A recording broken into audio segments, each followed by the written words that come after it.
আয় পড়ছে এটা খানেপাড়া কোন জায়গায় রে এটা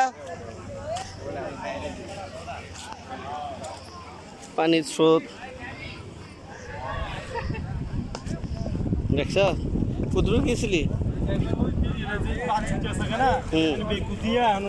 আলু ফলাইতেছে ইয়া করতেছে ওই দিক দিয়ে তো ওই বেরিয়ে বাদে ওই যে তুই তো বেশি বিজোস নাই ভিজে নেই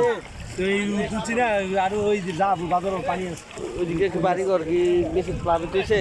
এই দিকটা দিতে ভিতরে বেরিয়ে বাইরে বুক পানি পানি আছে এই পানি আছে অনেক কমছে